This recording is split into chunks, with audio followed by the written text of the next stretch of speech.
Hi everyone, जय जगन्नाथ सांग मैंने आज सकाळू माँ कही सुजी अटार जो पिठा करू सेटा टिके बना खाइबा। बहुत दिन ला खिया हैनी, मु भी करिनी। तो सुजी अटा गाजर कोरिकी पकईथी, आलू कोरिकी पकईथी, कंचा लंका, भृषंग पत्र, जीरा, आपण आउ भी चाहिए किसी वेजिटेबल पकई पारिबे, जोटा कि बहुत हेल्दी सकाळ जलखिया पाई तो बहुत बढ़िया। सेटा बनई मु खाइली, माँ को ये दे देइछि, हेले सी न खाइकी लंच पाई खरा बेल खाइबा पाई सी प्रस्तुत करुछि। आज कौन हो खरा बेल खाइबारे देखिबा, जेहेतु सेटा तार दायित्व सेथिपाई से न खाइकी आग बनौछि।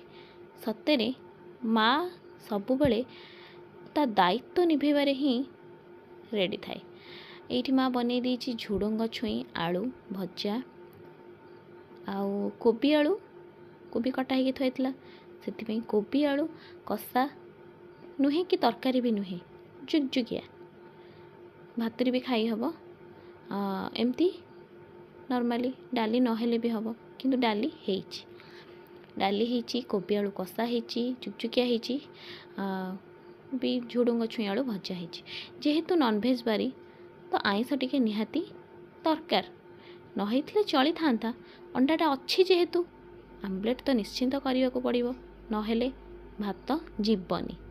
तो ये मुझे मोपाई आमलेट बनई देती, आ सी भी प्याज टमाटर टिके धनिया पत्र।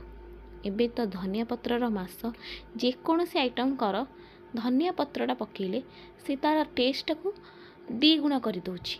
जमती मोर अंडा आमलेट रे देखिए तो बढ़िया देखा जाउची। चलतु खाई टेस्ट करी आपण मानन कहूची केमती लगुची। माँ ये टिके आलू चकटा बनई कहला तू भी टिके आलू चकटा खा, सी तो अंडा खाइबनी, मु खाइबी तो तापाई टिके आलू चकटा बनई सीटा भी केवल आलू प्याज मिक्सचर। बहुत दिन पर खाइली भात सहित टिके आलू चकटा मिसेकी खाइबे, बहुत बढ़िया लगे, मते तो बढ़िया लगे, आपण माननकु भी भल लागिबो।